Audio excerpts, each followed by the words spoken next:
ओ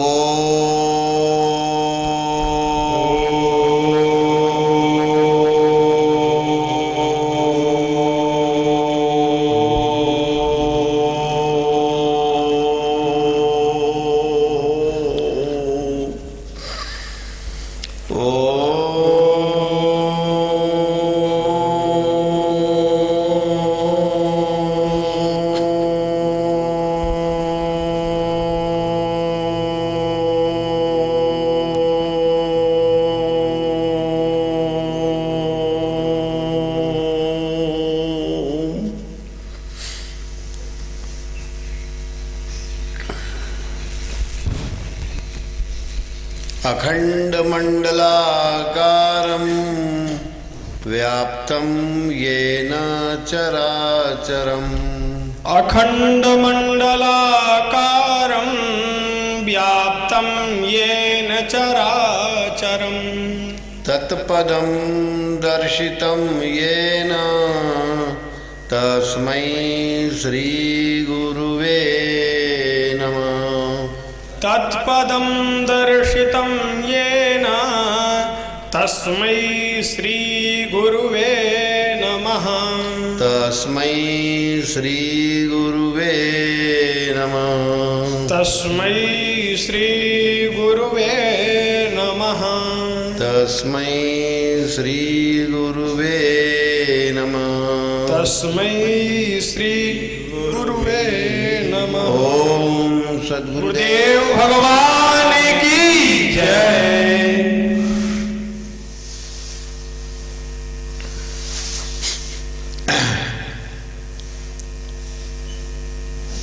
जो ध्यान बिंदु पहले कभी बनता है कभी बिगड़ता है शुरुआत में लोगों का,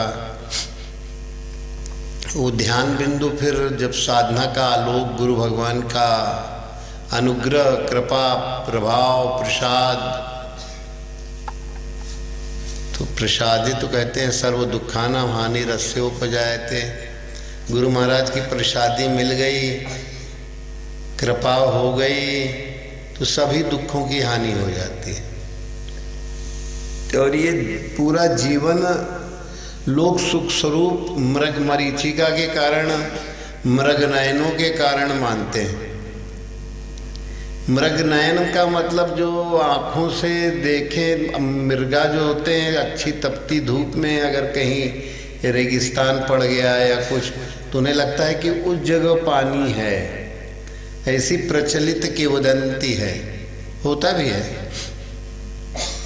इतनी धूप रहती है प्रचंड कि वो रेता गर्म हो जाती है, तो उसमें ऐसी ऐसी पानी जैसी लहरें बनती हैं। तो लहरें जो हैं पानी का भास कराती हैं, प्यासे मृगों को अपनी ओर आकर्षित करती हैं, और लोगों को लगता है कि जो है वहाँ पर मृगों को कि पानी मिलेगा। तो ये मृग नयन दृष्टि है।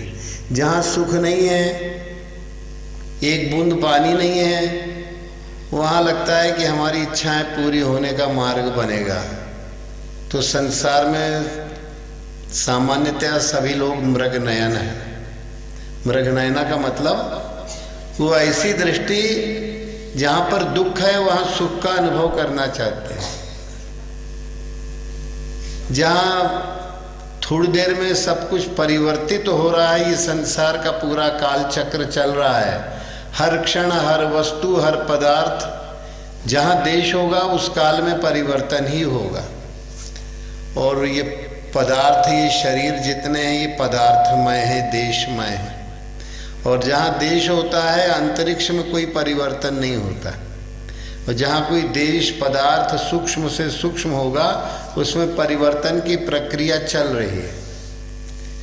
काल वहीं पर काम करता है, परिवर्तन करता है जहाँ अनित्यता है, अनात्मकता है, दुख रूपता है।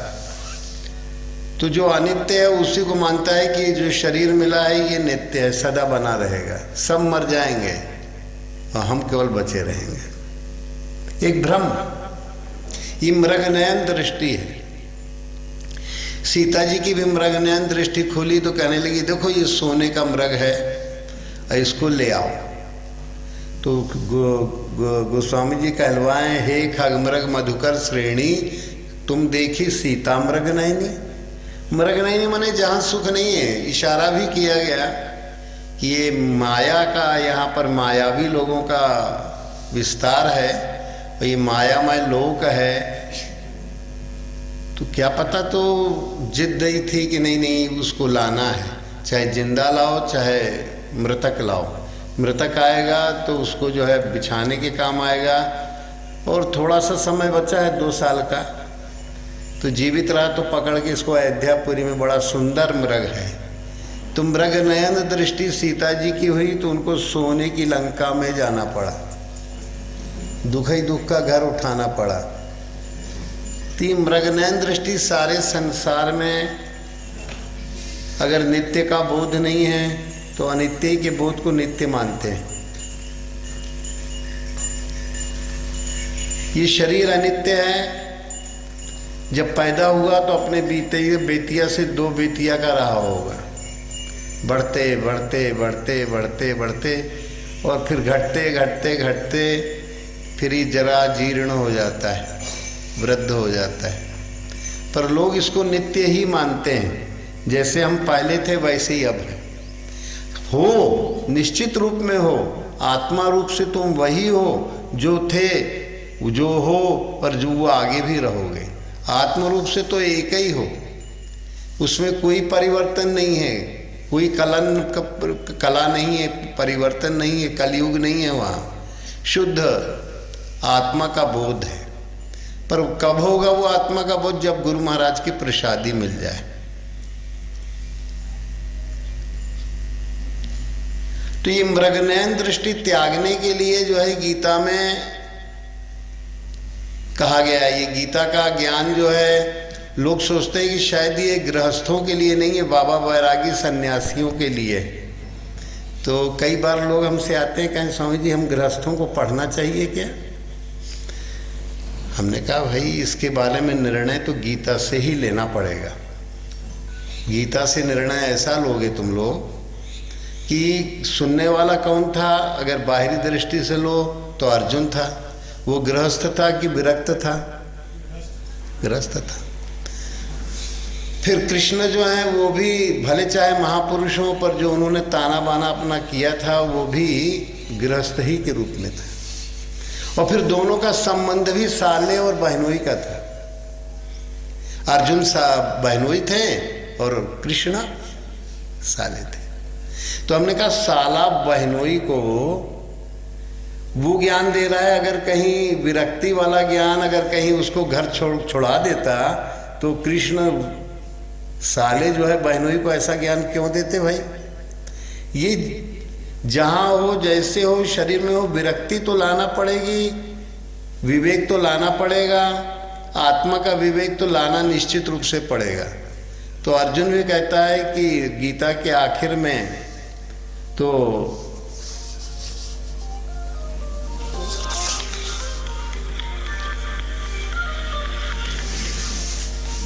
कि मेरा मैं निर्मोह, मेरा मोह नष्ट हुआ, नष्टो मोह स्मृति लब्ध्वा। मेरी आत्मा की स्मृति, आत्मा के अनुभव की स्मृति जागृत हो गई प्रभु। मेरा मोह जो था, जिसके कारण मैं मानता था कि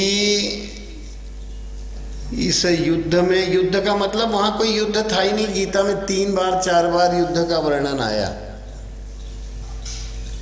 जिसमें स्पष्ट जो है ये होता है कि युद्ध जो है तुमको कौन सा करना है, तुम्हारे शत्रु कौन है, उन शत्रुओं को कैसे जानोगे। तो ये जितने मन के विकार हैं इन्हीं को शत्रु बताया गया। कामेश क्रोधेश महाशनो महापापमा विध्येन मिह वैरिणम। इनको क्या जानो? अपना शत्रु। इच्छाएं उठ रही हैं दिन रात, इच्छा की पूर्ति नहीं हो रही तो क्रोध आ रहा है, तो यही काम क्रोध हो गए। और अगर इच्छा पूरी हो रही है तो लोभ हो रहा है, इतना तो हो गया, इतना और हो जाए। और अगर तुम्हारी इच्छा पूर्ति में बाधा करने वाला कोई बड़ा तुमसे अत्यधिक बलिष्ठ व्यक्ति है, अत्यधिक काल का प्रभाव है, तो फिर वो भयभीत होगा कि भाई हमारी इच्छा, ये तो बड़ा इस खेती बोए थे, इसमें इतना होता, देखो तो ये कितना उपद्रव आडंबर, ये अकारण वर्षा हो रही है, खेतों को भरे दे रही है, तो उसके ऊपर उसको भय लगेगा। वो पानी गिरता है कि नहीं गिरता, वो होता है कि नहीं होता, पर वो प्रचंड, अब वो प्रकृति का प्रकोप है, तो उस प्रकोप के आगे वो भयभीत होता है नतमस्तक होके।